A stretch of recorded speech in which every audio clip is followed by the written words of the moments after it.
It's like, have you ever watched a movie that was so bad that you just loved it? Two of my favorite films that falls into that category is Tommy Wiseau's it's in my top 50 favorite films of all time. It is so horrible that it's great. You just love every single bit of it, and the like the real world stuff behind it is just crazy. The guy who made the movie was he was a cab driver, and he has this real thick European accent, but he claims he's American, claims he grew up in America and everything.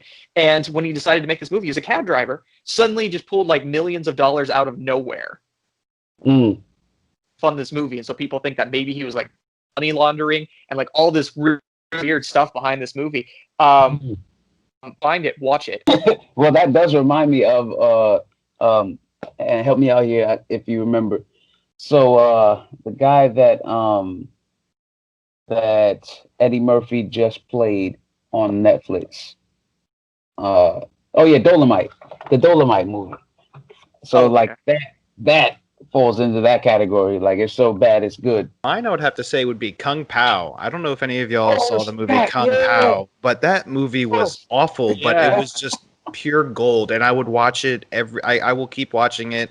I watch it at least once a year just because it's just that movie, and I'm mad they never made a sequel, because I remember at the end of that movie they had a whole tie-in to a sequel that they were going to do that just never came to fruition, and it was really upsetting.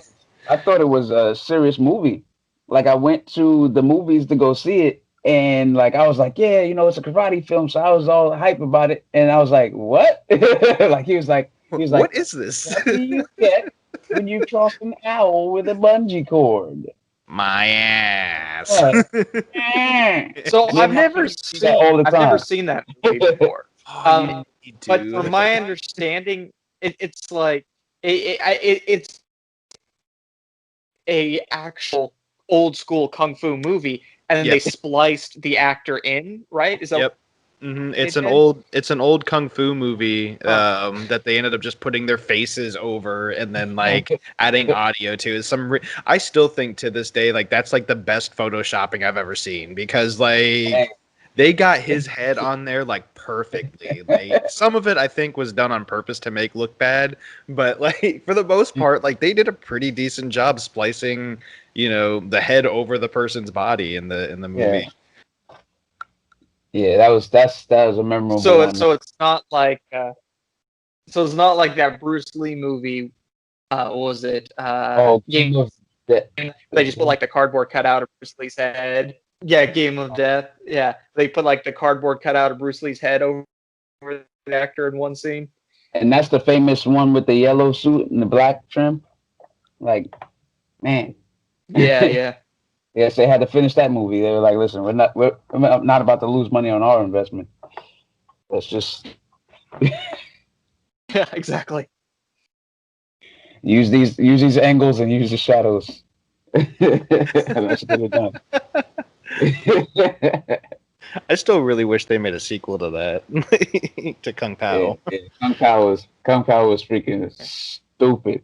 Like that's what Sacha Baron Cohen reminds me of. Like, just dumb stuff. Like Borat was just like stupid and like. And in fact, Sasha, if you're listening to this podcast right now, please give us a remake of Kung Pao. I think you would be perfect for that role. Yeah. What do you think about these movies? What do you think it is that makes these movies great? How bad they are.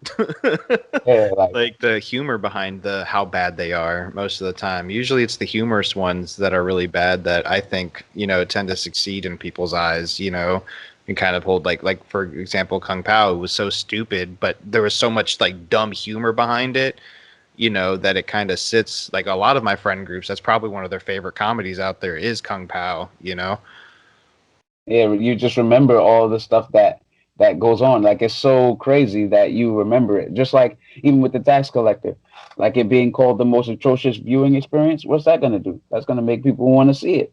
I mean, what else do people have to do at the moment? So bad press is good press. Yeah, there you go. It gets the word out. That's for sure.